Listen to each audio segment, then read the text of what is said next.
një vend në Shqipëri që I bashkon të gjitha besimet fetare, dhe kjo është kisha Shnandot në Laç.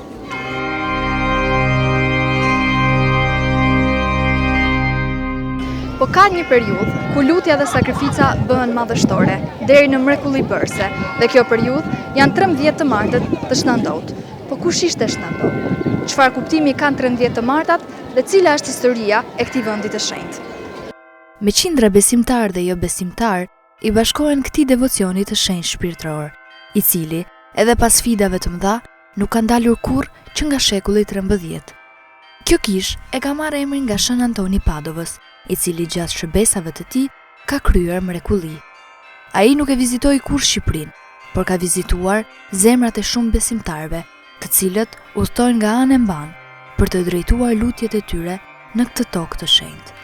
Mrekullitë e tij ende jetojnë në rrëfime dhe dëshmi të treguara nga besimtar që kthehen çdo vit me të njëjtën shpresë në zemër. Sheti Shnandot ka bërë mrekullit mëdhona. Tu kanë njerëz me aftësi të kufizuar dhe janë qenë ka. Ju keni ndonjë histori tuaj? Ja, s'kena histori për Zotit, I kena shtëshë mirë. Shpresojmë që Zoti gjithmonë. Vim gati çdo të martë. Nga cili vend? Nga Fani Mirdic. Vim se të vim në rastin e pashve, po çdo të martët që janë të martët e Shnandot, vim këtu ke kisha Shnandot për marsi, për fat, për gjitha merat e Zotit, ne ka fal Zotit. Lutem për veti, për kalamajt, për gjithë. Merat për rrët e shpejse, për gjithë katolikët e Shqipërisë, kudo që janë. Po, ne vim vit për vit, jemi nga rrethi I Fierit, nga Roskoveci, edhe jemi të organizuar sot 35 veta me autobus, edhe kemi gjetur mirësi këtu të kisha e Laçit, kam pasur borin tim edhe ka gjetur mirësi këtu të kisha e Laçit, para 15 vjetësh. Kishte probleme me trupin e tij, pa fuqishëm, Ju jeni besimtar të Krishter? Po. Po ndërkohë këtu vinë edhe besimtar të tjerë. Të gjithë vinë, nga të gjitha trevat vinë këtu, edhe kanë gjetur mirësi këtu. Ne vinë vit për vit. Një të martë, 13 vjetësh, këtu vinë vit për vit. Edhe kemi gjetur gjithmonë paqe mirësi këtu. Gëzuar për të gjithë edhe Zoti I ndihmoft të gjithë. Pa, dhe nga vini ju të dy? Nga Roskovec. Nga Roskovec. Si keni emrat njëri thonë? Unë e kam Sara, edhe në shkurt e kam dhe Sara. Po ti? Anduel, kur në shkurt e kam anë. Ju vini sa herë vini këtu? Vini për herë? Po, I vim për verë. Kemi besim. Dua të lutem, të sidhe mirë, të mësoj, të je mirë. Edhe ti je kaq I bukur sa je. Po. Të sidhe mirë, bëhem të një mirë, të respektoj Zotin. Si lutër Zotit? O Zot, më ndihmo për... Ka emocione. Të ndihmo. Që si shpirtohet, na ndihmoj Zoti, ja këto ja. Nuk të bëj mirë, keq më zbëj. S'ke mundësi me bë mirë, ama keq më zbëj. Kjo është parimi. Për të mirat e familjes më ne dhanë kaqëve tim, inshallah këto lutë në vëndëpër. Çfarë keni gjetë kisha Laçit që vini? Vazhdoni të vini. Po ja, dhurata se ne ka dhënë Zoti këto janë. Hajde Zheva, hajde. Ma e I mira. paq me jetë. Këto hanë inshallah. Jeni moft kisha Shnandot të gjithë shqiptarët. Edhe ty o shpirt. Përshëndet fëmijëve. Nga vini? Nga Gjakova. Vini e keni bërë traditën? Vini shpesh? Po. Qa jeni besimit të Krishter? Po, absolut. Që keni gjetur këtu në kishën e Laçit që... Alo s'kam po shumë. Pse është hera parë që vini? Po, unë jam hera po. Po familja vjen shpesh. Se s'keni ardhur herë tjetër? S'em kom këtu. Jam në shtetet jashtme. Qa do të themi gjithë shqiptarëve sot nga ky vend I shenjtë? Jeni moft gjithve. Është një vend I mrekullueshëm, shumë bukur. Më pëlqen. Shumë bukur. Me hecë më rrugë drejt, më rrugë Zotit, kush hecë më rrugë shtrejnë, ja thërës I ven qafën. Ja, ne këtu nuk mallkojmë. Nuk mund të mallkojmë nga këtu. Jo, I mallkoj, se ti bjesh ati gjetrit më qafët, e zënsh rrugën, e ti marrë gjanë, e ta grabisi shu. I mallkoj, s'ka gale me të mallkoj këtu, se ato të pajës janë altë. Ti gjykojnë ai? E ka ngjuj fjallët e që e thot ai. Ai lekbiba i Zafbega, se thot, zotit shef këtë që t'jesh, ato të pa çdo gjë shat për shtëp. Mas këta si bën gjën tinës, apo vedha tjetrin tinës. Apo futën burgat tjetrin me krime, me maskarallaqe. Ja ka ti, e ja dhe këti. Ai ka vra, ki në burg këto, pse s'dim s'ka ku përgjigjet sa mrejnë në burg. Ai vrat travet, i tjek atje. Në 150.000 euro, ne, i hek të rakofoma ati, ja dhe këti si janë burg Për çau lutet sot? Ha? Për çau lutet sot? O zot, më hiq rëb të këshi për para. Më hiq rëb në kesë shafët. Për çfarë më lut? Që, sa bon Allah. Po, ju rëbi, ku da? Ku da që t'jenë, rëb që shtë në. Shof me thëmë, s'ka shtë të tjetër.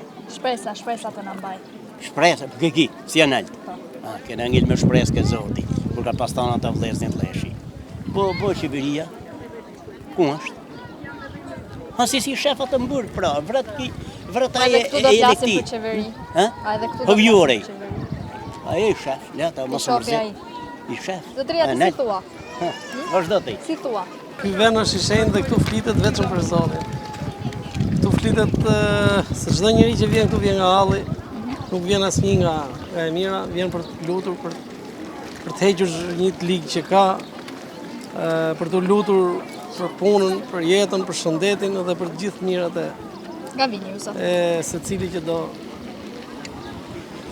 ky njeri. Unë vi nga Elbasani, fshati i Elbasanit. Kam një autobus edhe sjell njerëz çdo të martë, por në këtë vend tu nuk e di. Është shumë vend i shenjtë dhe ndjejmë një kënaqësi. Ju i siguroni njerëzve transportin, si keni parë, vinë edhe besimtarë, jo vetëm katolik, apo jo? Po, vinë dhe besimtarë. Dilës javën e parë ishin edhe njerëz që sapo kishin mbaruar agjërimin, edhe erdhën, edhe u lutën, edhe ndezën qirinte për çdo gjë. Sa bukur. Shumë. Ky është shumë vend i shenjtë. Luma i që vjen në këtë vend këtu, ky vend bën shumë mrekullier. Ju vetë keni edhe një mrekulli që e keni përjetuar ose dëgjuar nga të afërmit tuaj, se të na e tregoni? Po, kam shumë që kemi dëgjuar. Që kanë ardhur njerëz me barela dhe në fund fare kanë ikë me kam të veta në shtëpi. Kanë ardhur njerëz që nuk flishin prej vitesh, edhe kanë ikë duke folur, ka ardhur goja e shikimi e tjera me radhë. Është vend i mrekullive.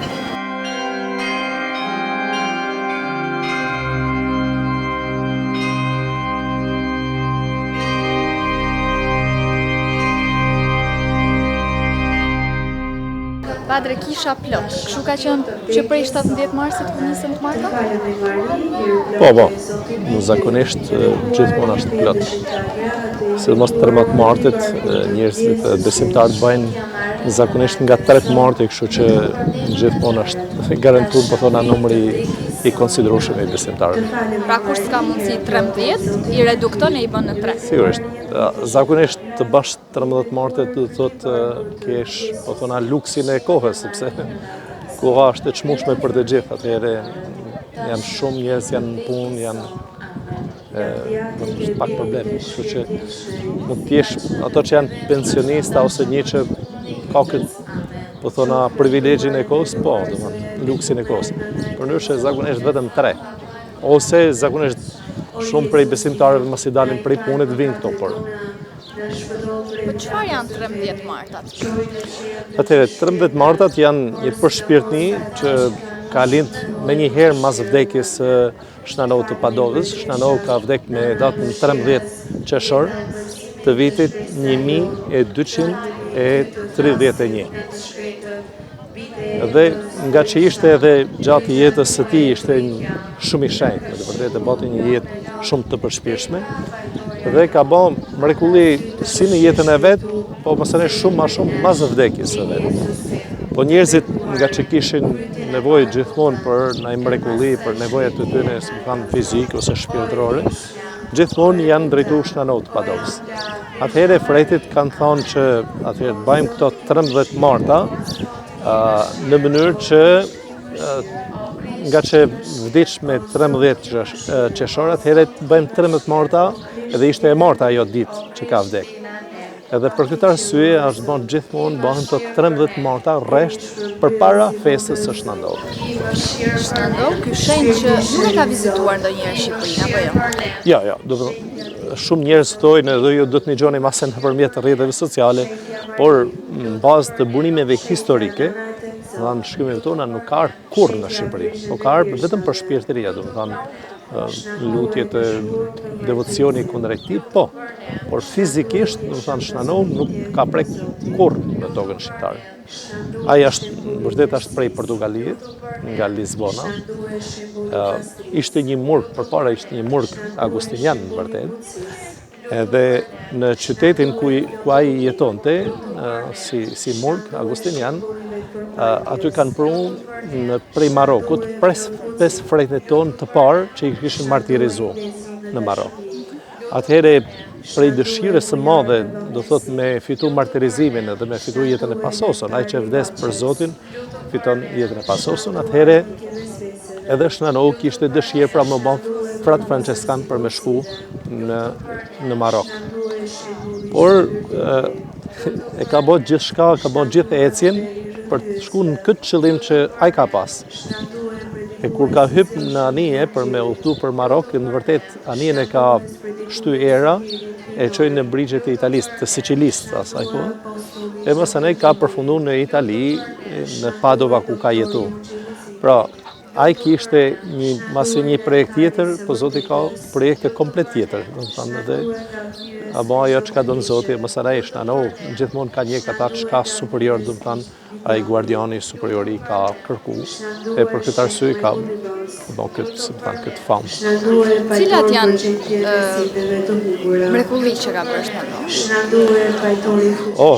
Mrekullitë janë nga matëndryshme, ju do të ngjoni jo vetëm në përbot që ka një devocion të jashtëzakonshëm, por edhe në vendin tonë janë pafund me histori që tregojnë njerëzit.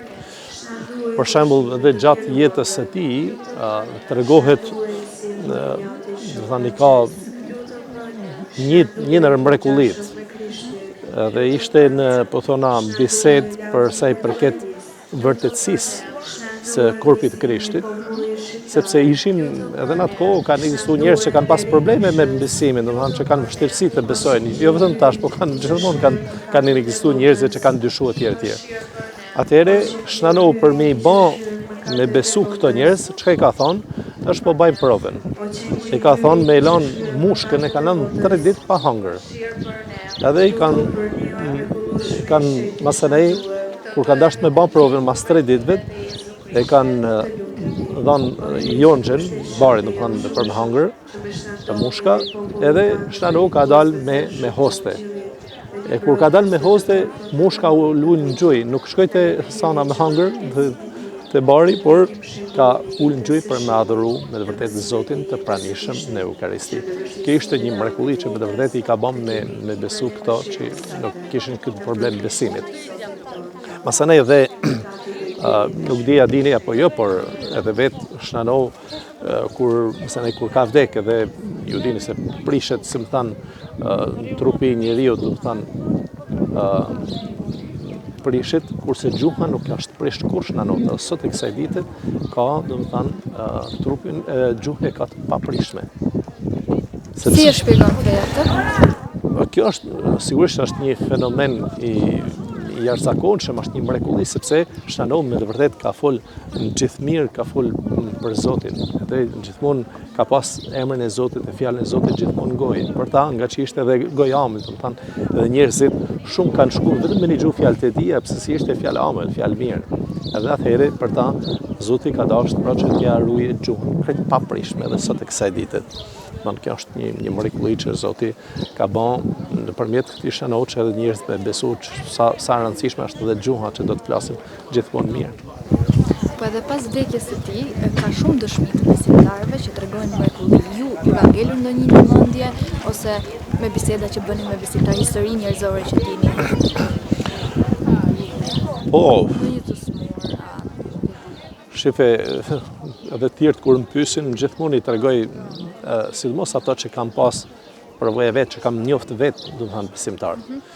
është një vajzë ne ka ana veriut, është s'po tregojmë edhe vendet se do të mesin anonim njerëzit gjithmonë, ose do të tregojnë vetë ato se Zoti ma ka bërë këtë mrekulli, por ne të tjerë do të tregojmë gjithmonë me anonimat. Që do të thotë në vërtet ky person ishte keq ka ana psikologjike dhe kam pa me sytë e mi, kam pa që hante dhe gur. Kjo është që e kam pa vetë, e kam konstatu vetë, s'mund të thoj dikush për jo për e kam një gjuhë, e kam pa vetë. Dhe njerëzit e këtij personit e kanë sjell këtu, e kanë lutë Zotin nëpër ndërmjetësinë e Shnanut, edhe Zoti me të vërtetë e ka shnosh këtë person, edhe sot e kësaj dite do është përsëmarit shumë mirë. Do të thënë që kjo është një, mëse ne një punëtor i joni po thotë një ditë për një person që ka pas probleme edhe me me drejtsinë, edhe policia ishte në ndjekje këtij personit. Diku thonë ka una mjerditësi ishte ky person. Gjithsesi ka ardhur për me ardhur këtu të kisha Shnanut, se kishte jetë, kishte bën jetë, kishte dëshirë të jashtëzakonshme me ardhur në këtë vend. Dikush i ka sinjalizuar të policinë, shifë se është të shku të kisha ky personi. Edhe kur janë afru shumë, ky ka shkuar më fut të proj kishës, si thënë, gjithë njerëzit e njohin proj kishës, të proj poshtë nesh, dhe për me dalë ka una tjetër.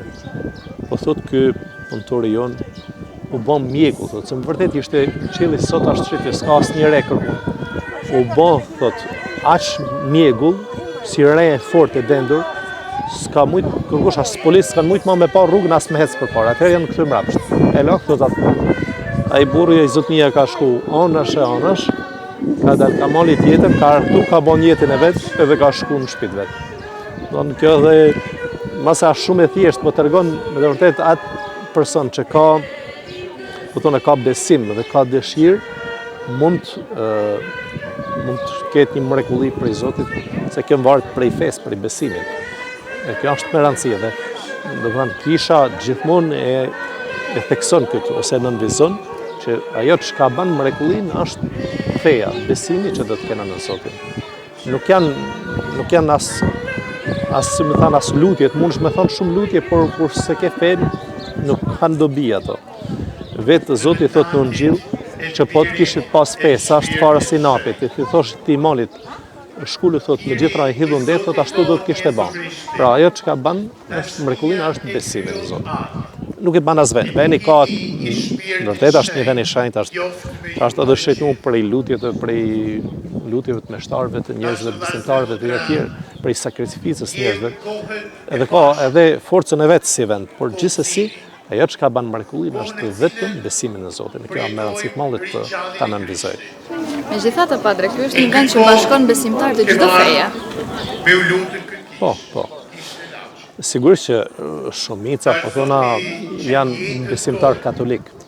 Jena të sigur, jena qartë, të më thënë, përse për këtë kësaj. Gjithsesi, njerëzit të regojnë, për shembull, ti vetë marrë këtu, kur shkon masë në shpitane, shëthu se njerëzve tu, se miqve tuj, isha në kish laqit sot edhe u knaqa me të vërdet edhe, i të regojnë të përshtypje tuja. E sidomos njerëzit, masë kur kanë një mrekulli tjetër, çka bajnë, ato të regojnë tjerëve. Bires po më thote një vajzë që ishte eksperte e komunikimit, thote që një lajm i mirë, thote, ose një që mund të flasi mirë, mund të ndikoj, thotë 5 vetë, thotë me jamu shpenet se është e vërdet kjo që ka përjetu.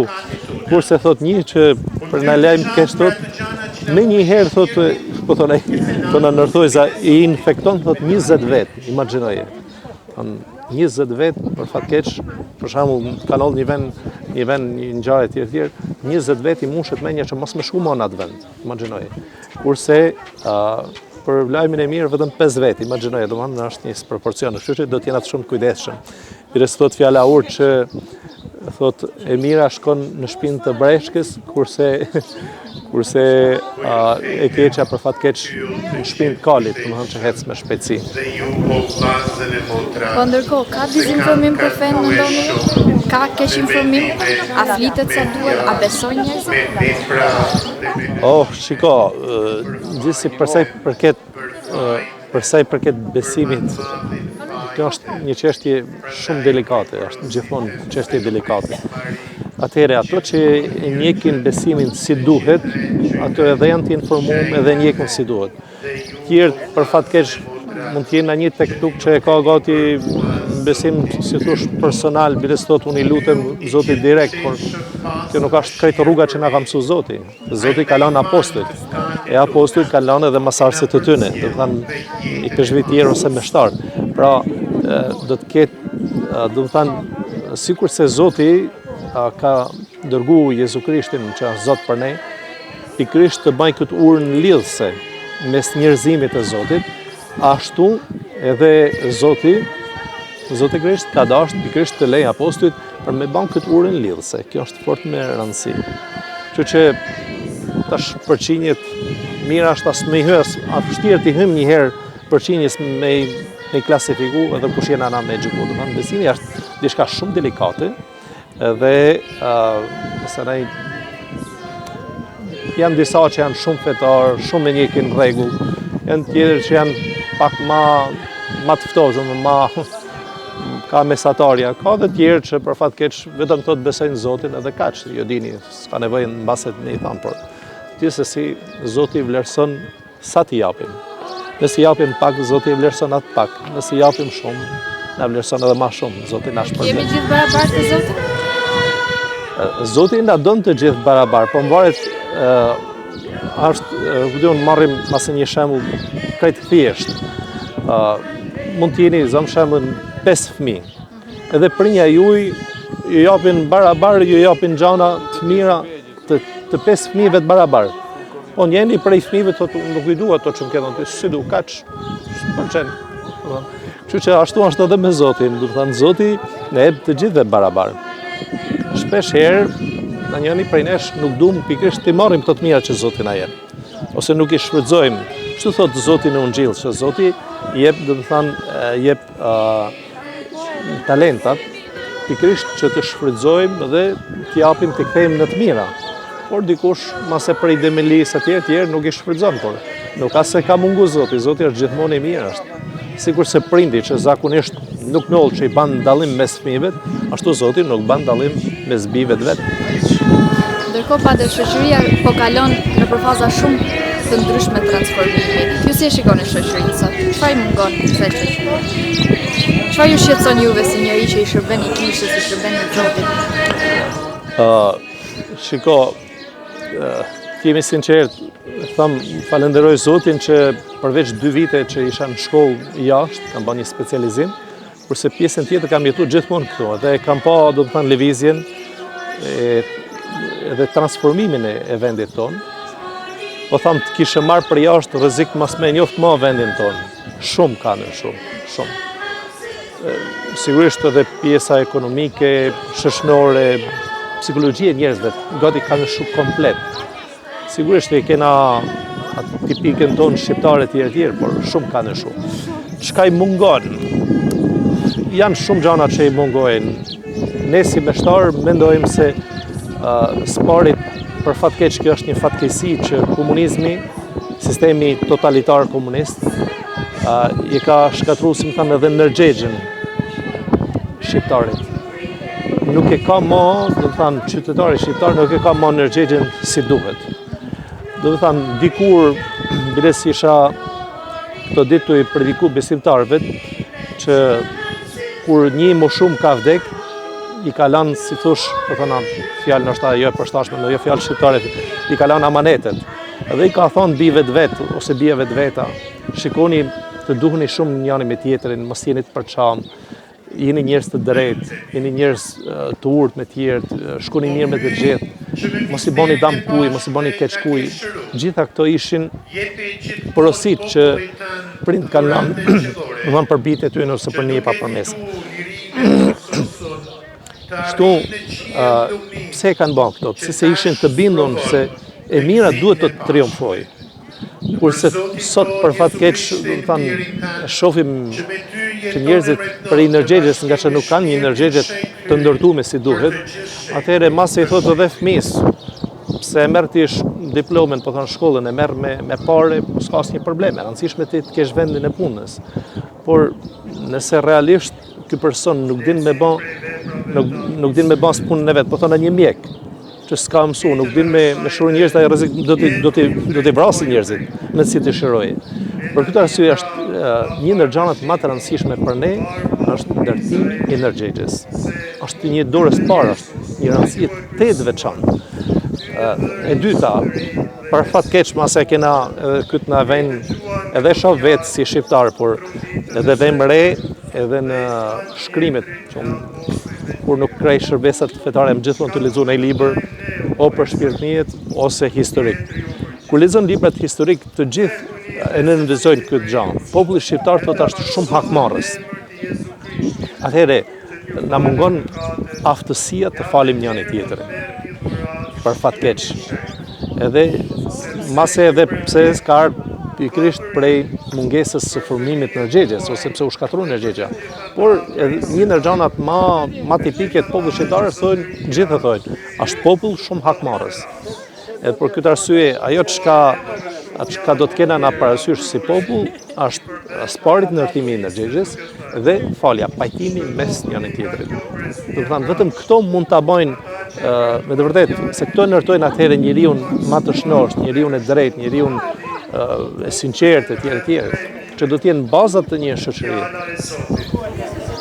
Ndërkohë, përveç ndërgjegjjes, komunizmi e shkatroi dhe kishën. Si është historia e kishës, ngritja pastaj? Atëherë, gjithsesi ai sistem totalitar komunist ka menduar se me shkatrimin e kishave, mbylljen e institucione fetare do zhdukë dhe besimin, gjë e cila nuk ka ndodhur, sepse besimi është në zemrën, në shpirtin e njeriu dhe në mendjen e njeriu të besimtarit. Dhe për këtë arsye, shumë ka vrarë dhe shumë i peshvi, meshtar, rregulltar i ka futur dhe ka pas edhe murgesha, unë kam njohur që kanë bërë burg. Një murgesh ka bërë 5 vjet ka bërë burg, një murgesh, motër Gjeorgjina, motër Stigmatine. Që do thotë, ato kujtoshin se me pushkatimin e klerit, me mbylljen e institucioneve, do të zhdukin besimin e fetar. Por besimi fetar është thellë i ngulitur në zemrën e njeriu të energjetën e tij.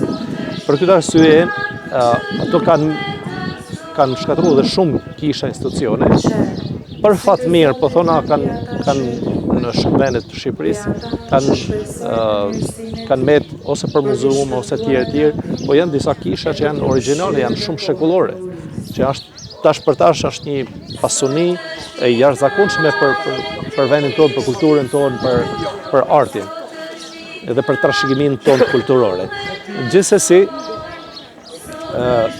ajo çka ka ndodhur është në 1967, sikur si dini, në vërtet qysh 1944 mbrapa, kur ka hyrë komunizmi deri në 46 ose 46 që i thojnë toskët, në vërtet ka pas sekuestrimin e disa institucioneve, kishave, kuvendeve, manastireve të tjerë, që i kanë tjetërsu në shërbim të komunizmit. Ndërsa në 1967, besoj si ju dini, me dekretin që ka nxjerrë diktatori me 6 shkurt të 1967, bllokonte, ose ndalonte çdo aktivitet fetar në mënyrë absolute. Masadej, në atë kohë, sidomos ka ndodhur edhe prishja e disa kishave. Kishës tonë këtu për shembull, kjo në vërtetë ka lënë edhe pak se e bën depo për armatime të tjerë, po komunistët kanë pasur se këtu vishin edhe njerëz për të lutur, edhe pse ishin depo armësh, po u lutshin këtu në oborre të tjerë. Bënim fshehurë. Po, fshehurë si pak se kanë dëgjuar askan ato vishin njerëz me fe. Por puna e fesë. Gati të merrshin pasojat. Po, sigurisht. Njerëzit kanë sfiduar dhe policinë si me njek ata çka i do të zemra, domethënë besimin që kishin. Por kur komunistat mësane kanë pasë njerëzit s'ka burë nëne që të ndaloje këto, atëhere kanë vendos me sheme, me komplet, e kanë përsh me themele, për fatke që kanë hellë dinamitin, o marë rënoj këtu, ishte grumu. Mes në kena një foto në vendin tonë, që është vetëm rënojat. është një foto që i përket vitit 1985. rrafsh me tokën gjithçka. Por masanej, se pyetja ishte se si ka ardhur ringritja e kishës. Falenderojmë Zotin sepse Zoti ka treguar me të vërtetë që është i gjithë pushtetshëm, edhe me 8 dhjetor ju dini me lëvizjen e sidomos e rinis në asaj kohë studentore, sidomos të universiteteve, ka bërë të mundshme rrëzimin e diktaturës komuniste. Ajo çka ishte e rëndësishme, do të thënë liria fetare vjen nëpërmjet veshjes së parë të kremtuar në mënyrë publike, se edhe me shtarë tonë kanë kremtuar disa prej tyre kanë kremtuar veshjen edhe shehurëzi. Por në mënyrë publike ishte vetëm me 4 nëntor të 1990-s prej Dom Simon Jobanit në varrezat katolike të Shkodrës, varrezat e Armaj. Dhe aty, masanej, gati thush në të gjitha kishat, gati ka pas mesh natën e Krishtlindjes, po të 1990-s. E mbrapa kena vazhdimisht, rritet fetare të zhvillume, sakramente tjerë, dhe masanej, hap pas hapi edhe ringritja dhe strukturave të kishave, të kuvendeve, të manastirëve të tjerë. Legjendat thonë se dikur kisha e Shnandot ishte menduar të ndërtohej pranë kalasë së vjetër të Sebastias, aty ku mendohet se dikur ngrihej një qytet antike. Jo, gjithsesi nuk ka diçka burimi historik, nuk ka. Kjo është thjesht një legjend që shtetit në fakt ti do të ndëgjosh edhe për kisha tjera, jo vetëm për këto. Por gjithsesi nuk kena një gjatë të sigurt nuk ka për sa i përket të vendit tonë këto. Edhe kjo është thjesht një legjend. Kisha gjithmonë ka shekuj që është këtu. Po nga lidhja e legjend, pse duhet? Pse u përfol se do ringrihej atje? Sparet na do të thona se ballë për ballë nesh, ballë për ballë kishës Shnandot, janë edhe rënoje të pakta të një qytetit të lashtë, do të thonë Sebastia. Atje në vërtet ishte kisha mrena, sepse ishte qytet. Edhe nga që ishte qytet, ka pas edhe i pezhin e vet. Se zakonisht në kohët e kalume, në çdo qytet të madh ose vend të banuar ishte i pezhvi. Edhe atje ishte kisha dhe kanë pas nevojë me ndërtu pak më poshtë sepse ishte atje. Ndërsa këtu është ndërtu mase tash ne nuk dim për fat keq sepse nuk i kena shumë të dhëna, nuk i kena.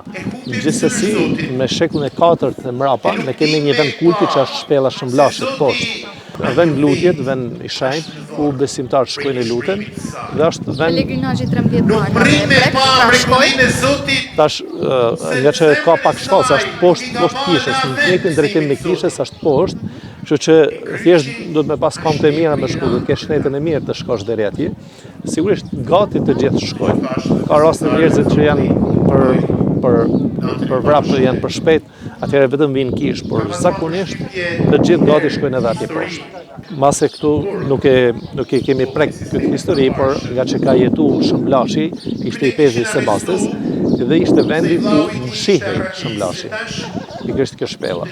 Sepse në atë kohë kanë pas edhe ato kundërshtarët e vetë, si ishte një sekti i agrikolas, i agrikolau. Dhe ato i zhdukshin të krishterët, kudo që i kanë pa.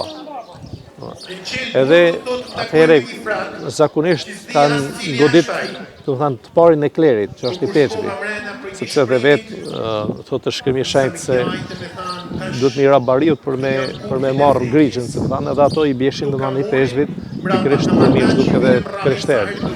Kështu që atje ka jetuaj, dhe nga që ishte njekje, atëherë shkoj mshet pikërisht të shpella Shëmbllashit. E dikush i ka thonë se dikush ka zbulu se ku mshitesh, atëherë ai u largu prej këtu dhe u msheh në pyjet në afërsi të Durrësit. Po atje e kanë zbulu edhe e kanë martirizuar, ja kanë prek krytin. Sot quhet Shnavllashi i Durrësit, që është edhe manastiri i kishës ortodokse, është pranë e kishës ortodokse, por aty ka psu martirizimin Shëmbllashi. Por njerëzit nga që këtu ka jetu, do të thonë vendi që ka jetu, vinë pikërisht të shpella për më lut aty se veni shenjtë që ka jetu, ky shenjtë i madh që ishte i pezhvi i Sebastis. Sa është shpellë e vogël, sa vazhdon? Sa janë? Jo, aty janë 5-6 metra, do të thonë ku mund të hyjnë besimtarët. Ndërsa një pjesë tjetër, ajo si shpella shumë e thellë, por është shumë e rrezikshme, edhe ne e kemi mbyll pikërisht për me rujt besimtarët, sepse pra tani nuk lejohet. në fund të shpellës së poshtë, se masanej bjen poshtë. Se një farë pikë shkon drejt, masanej janë punë 2 metrash, masanej bjen poshtë. Edhe atë janë shumë, unë s'kam hyrë kur, por është shumë e rrezikshme, se mund të rrshjasin edhe këmbë edhe s'delmon. Tash unë nuk i dim se nuk na thonë gjitha gjanat, por e dim se ka hyrë deri aty. Po deri ku është aty sepse është një vend që njerëzit vejnë krytin ose kokën, si thotë tose. Gjithë shkojnë aty. Pse? Sepse ishte pikërisht vendi simas traditës, simas gojdhanave, duhet se shën lashi hyni pak si barka, se kur shkoj ka fundi i shpellës u çon kam. Po nga që ishte i gjatë, burri i gjatë, atëherë për mas me dëmtu kokën e tij, u spustu guri komplet. Edhe ka formën e krytit, për ta njerëzit shkojnë gjithmonë e vënë krytin atë. Për ne besimtar katolik jena në 8 ditën e Pashkët, kështu që për shumë vjet e gëzuar Pashkët të gjithëve, të gjithë besimtarëve, sidomos të gjithë ato që e duan Zotin.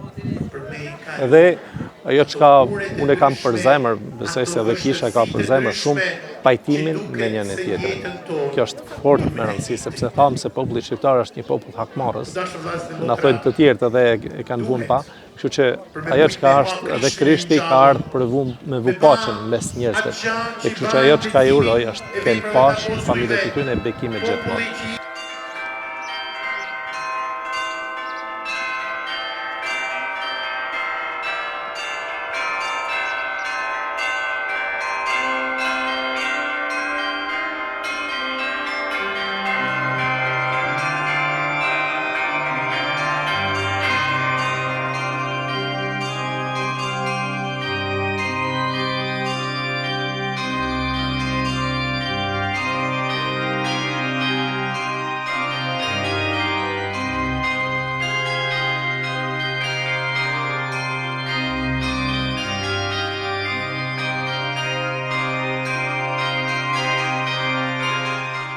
Pasi kemi ndezur qerin dhe jemi lutur për njerëzit që na do zemra, një qiri shkon dhe për ju, që ndodhen jashtë dhe për 100 arsye nuk keni mundur të vini në këtë vend të shenjtë.